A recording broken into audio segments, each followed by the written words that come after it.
এখন মানুষের অধিকার নিয়ে কথা বলতে হলে আগে বিধি নিয়ে কথা বলতে হয়। জুলাই আন্দোলনে যে সমস্ত তরুণ শহীদ পরিবারদেরকে রক্তের এবং গুলির মুখে দাঁড়াতে হয়েছে, তাদের কথা অবশ্যই বাজেটে সম্পৃক্ত করে তাদেরকে অগ্রাধিকার ভিত্তিতে রাখতে হবে। যে এখন আবু সাইদকে বলা হচ্ছে সে এডিক্টেড ছিল এবং সে আরো অনেক কিছু ছিল, এই কথা যারা বলে তারা আমাদের চোখের সামনে, তারা বাইরে, তাদেরকে গ্রেফতার করা হয় না, তাদেরকে গ্রেফতার করতে হবে। না হলে আপনি নিশ্চিত থাকেন আপনাকেও কালকে গ্রেপ্তারের জন্য, আপনি জুলাই যোদ্ধা পরিচয় দিবেন, জুলাই কার্ড দেখাবেন, আপনাকে গ্রেপ্তারের জন্য ব্যবস্থা করা হবে। মাননীয় স্পিকারের কাছে যখন সংসদ সদস্যরা বলেন আমার হাসপাতালটা অসুস্থ, এটাকে একটু সুস্থ করার উদ্যোগ নেবেন মাননীয় স্পিকার, আপনি একটু মন্ত্রী মহোদয়ের দৃষ্টি আকর্ষণ করবেন। স্পিকারের জায়গা থেকে তখন তিনি বলেন আমার এলাকারও একই অবস্থা, আমি তো এটা বলতেও পারি না, আমি এমন জায়গায় আছি, আমার তো বলারও সুযোগ নাই, আপনি আমার পক্ষ একটু বলে দেন, আপনাকে 1 মিনিট সময় বাড়াই দিলাম। অথচ অযথা ধন্যবাদ জ্ঞাপনের উপরে ঘন্টার পর ঘন্টা কথা বলা হবে, কিন্তু ওই আইন পেশের উপরে আবার কথা বলতে হলে বিধিতে দ্বারাই কথা বলতে হবে। বিধি আমাদের এমন আশেপাশে, মানে ওই যে বলে না বিধি, বিধি তুমি কপালে কি লিখেছ, সেই বিধিতে এমন ভাবে আমাদেরকে আটকে ফেলা হয়েছে যে এখন মানুষের অধিকার নিয়ে কথা বলতে হলে আগে বিধি নিয়ে কথা বলতে হয়। ভাবখানা এরকম যে প্রয়োজন না, আগে বিধি। তো সেই জায়গায় আলহামদুলিল্লাহ যে আমাদের টেবিলে অন্তত একদিন আগে আমরা সেমিনারটা পেয়েছি এবং আমি খুব মনোযোগ দিয়ে পিছনে দৌড়াচ্ছি, তখন ছাত্র শিবির দেশের পিছনে দৌড়াচ্ছে। আমার পিছনে দৌড়ানো বন্ধ করতে হবে, আমাদের গাড়ির পিছনে দৌড়ে লাভ হবে না, আমাদের দেশের পেছনে ছুটতে হবে। আমার জানা নেই কোনো ছাত্র সংগঠন এরকম আয়োজন বাজেটকে সামনে রেখে তরুণদেরকে থাকতে ভালো, কিংবা না করলে করার সুযোগ আছে, করা উচিত। আমি বলছি না ছাত্র শিবিরই করে শেষ হয়ে যাক, করা উচিত। আমাদের গাড়ির পিছনে যত দৌড়ানো দরকার তার চেয়ে আমাদের দেশের পিছনে, সূচকের পিছনে। আপনি দেখেন এখানে বাংলাদেশ, ভিয়েতনাম, থাইল্যান্ড, দক্ষিণ কোরিয়া, ভারত সূচকগুলো দিয়েছে।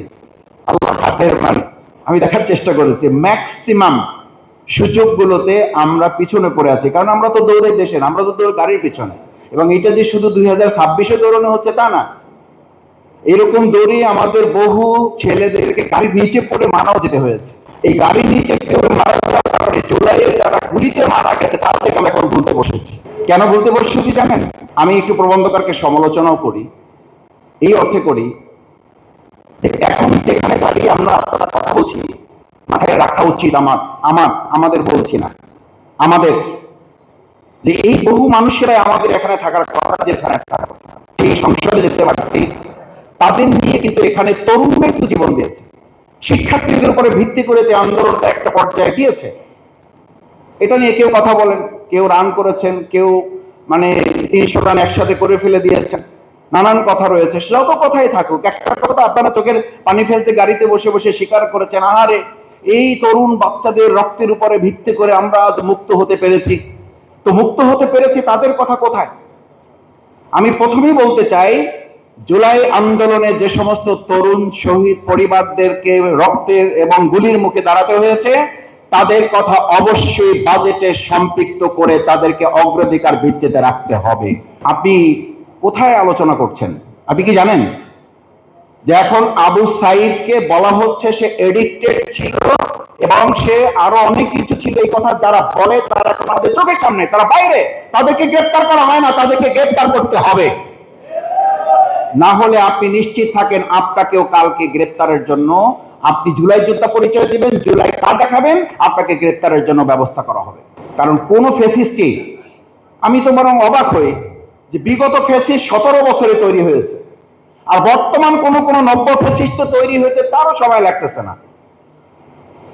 2 মাসে ফ্যাসিস্ট তৈরি হয়ে যাচ্ছে, 3 মাসে ফ্যাসিস্ট তৈরি হয়ে যাচ্ছে।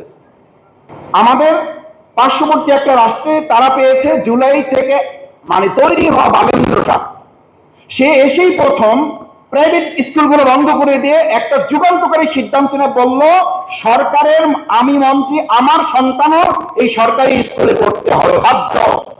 আমার শিক্ষামন্ত্রী, নকল করা যাবে না, পড়তে হবে। যাকে ডক্টর মাহমুদুর রহমান বলেছিলেন, আমার কথা না, ডক্টর মাহমুদুর রহমান বলেছিলেন জনাব তারেক রহমান, আপনি এখানে কি ঘটেছে জানেন না, 15 মিনিট আপনাকে এটা বলা যাবে না, যদি সুযোগ দেন দয়া করে তাহলে কোনো একটা সময় নিয়ে আপনাকে এগুলো বলা হবে, আর আপনার আশেপাশে যারা আপনাকে তথ্যগুলো দেয় আপনাকে সঠিক তথ্যটা দেয় না, যার কারণে আপনার কথা বলার পরিবর্তে আপনার কথাগুলোকে অন্য একজনকে বলে দিতে হয়। আবার যে বলে সেও আবার আরেক জায়গা থেকে যুক্ত হয়ে বাংলাদেশে ওখানে গুম থাকা অবস্থায় কথা বলেছেন বলে কথিত আছে। এরকম কোন পরিস্থিতিতে বাজেট নিয়ে খুব আলোচনা করে লাভ হবে না। কারণ কি জানেন, আমরা সংসদে কথা বলার মানে সংসদ অধিবেশনের মুলতবি হওয়ার ফাঁকে যখন লেজার হয় আর কি, ব্রেক হয়, আমরা বলি নিজেরা হাসাহাসি করি স্কুল ছুটি হয়েছে চলেন একটু চা খাই। তো চা খাওয়ার ফাঁকে সরকার এবং আমরা যারা আছি সবাই মিলে আলোচনার একটা কথা, নাই নাই এবং নাই। আমাদের শ্রদ্ধেয় অন্তর্বর্তীকালীন সরকারের মাননীয় প্রধান উপদেষ্টা 3 zeros এর কথা বলেছিলেন। আমরা এখন এই সরকার বলি এই সরকারের বিরোধী আছে, এটাও 3 zeros। সেটা হলো নাই নাই এবং নাই। মাননীয় স্পিকারের কাছে যখন সংসদ সদস্যরা বলেন আমার হাসপাতালটা অসুস্থ, এটাকে একটু সুস্থ করার উদ্যোগ নেবেন মাননীয় স্পিকার, আপনি একটু মন্ত্রী মহোদয়ের দৃষ্টি আকর্ষণ করবেন। স্পিকারের জায়গা থেকে তখন তিনি বলেন আমার এলাকারও একই অবস্থা, আমি তো এটা বলতেও পারি না, আমি এমন জায়গায় আছি আমার তো বলারও সুযোগ নাই, আপনি আমার পক্ষ একটু বলে দেন, আপনাকে 1 মিনিট সময় বাড়াই দিলাম। This is scenario. এটাকে আমরা বলে থাকি সর্বাঙ্গে ব্যথা, ওষুধ দেবেন কোথায়।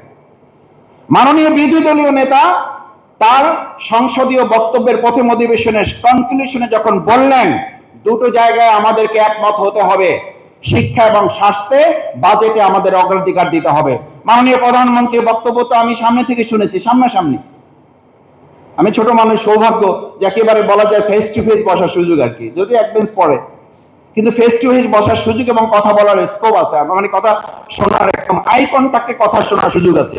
আমি তো শুনেছি উনি বলেছেন যে মাননীয় বিরোধী দলীয় নেতা আমির জামাত ডাক্তার শফিকুর রহমান যে শিক্ষা এবং স্বাস্থ্যে অগ্রাধিকারের ব্যাপারে বলেছেন, এটার ব্যাপারে একমত। কিন্তু আমরা তো এখন পর্যন্ত যা প্রস্তাবনা আলোচনা দেখছি 9 লক্ষ কোটি টাকার বাজেটের মধ্যে স্বাস্থ্য এবং শিক্ষাকে রাখা হয়েছে 3য় এবং 4র্থ ধাপে রেখেছেন, ভালো কথা। তাও তো কত 1.1 কি আগাইছি আমরা, তাহলে আমরা কি অগ্রাধিকার দিতে পারলাম? নিশ্চয়ই আমাদের অবকাঠামো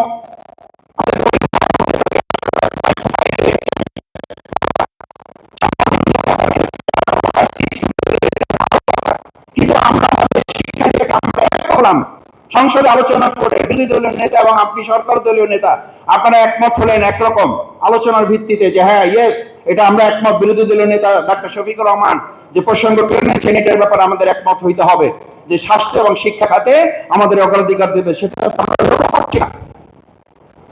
9 লক্ষ কোটি টাকা, 9 লক্ষ কোটি টাকা বাজেট কি আনবেন আপনি?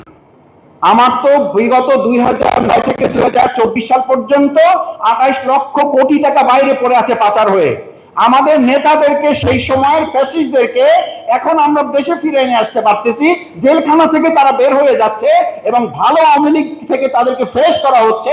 কিন্তু এই 28 লক্ষ কোটি টাকা যেটা এখনকার সর্বোচ্চ বাজেটের 3 গুণ, সেই 28 লক্ষ কোটি টাকা ফিরিয়ে আনার কি উদ্যোগ সরকার নিয়েছে সেটা এখনকার সমাজ জানতে চায়। সংসদে তো আমরা জানতে চেয়েছিলাম এই পাচার রোধে কি ব্যবস্থা নিয়েছেন। পাচার রোধে ব্যবস্থা নয়, পাচারকারী সবচেয়ে বড় দোষর এস আলম তাকে ফিরিয়ে নিয়ে এসে এবং তাকে এখন ব্যাংকে বসানোর জন্য সমস্ত প্রক্রিয়ার সাথে এই সরকার জড়িত রাখছে। আমাদের শিক্ষায় আমরা শেষ হয়ে গেছি। শেষ হয়ে গেছি কেন? শেষ হয়ে গেছে এই অর্থে, আমার এক শিক্ষক ছিলেন, উনি বলতেন, পিএইচডি সুপারভাইজার ছিলেন, তো বলতেন আমাদের শিক্ষা সম্পর্কে যদি ধারণা নিতে চাও তাহলে এই ছোট 3টা লাইনেই যথেষ্ট। আমি বললাম এটা কি লাইন না গল্প? বলছি এটা অনুগল্প। শিক্ষক রাত্রিবেলা প্রাইভেট পড়াচ্ছে, ছাত্রকে বলছে বাইরে গিয়ে দেখো যে এখন কি অবস্থা, রাত না দিন। তো সে বাইরে গিয়ে ছাত্রের অবস্থা বুঝেন আর কি, বাইরে গিয়ে বলছে যে স্যার বাইরে এত অন্ধকার, রাত না দিন কিছুই বোঝা যাচ্ছে না।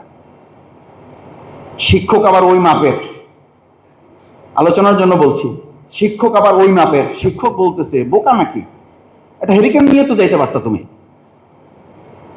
হেরিকেন নিয়ে নেকে গেলে তাহলে দেখে বোঝা যাবে এটা রাত না দিন। আর ছাত্র বলতেছে এত অন্ধকার, রাত না দিন কিছুই বোঝা যাচ্ছে না। আপনি আমাদের শিক্ষা বাজেটে কোন প্রসঙ্গে আলোচনা করবেন? আমাদেরকে সন্তানদেরকে ড্রেস, জুতা, ব্যাগ দেওয়া হচ্ছে। আমি ছোট সময় আরেকটা গল্পের কথা বলি। আমাদের শিক্ষক বলছিলেন রুটি নেবা না চাবি নেবা? তা আমরা বলছি আমাদের রুটি দরকার, ক্ষুধা আছে। আমাদের তো ক্ষুধা, আমাদের রুটি দরকার, তা আমরা তো রুটি চাই। বলছি যে না, রুটি না, চাবি নিতে হবে। আল্লাহ, চাবি দিয়ে কি করবেন? বলছে চাবিটা পেলে পুরো রুটির দোকানটা পেয়ে যাবা।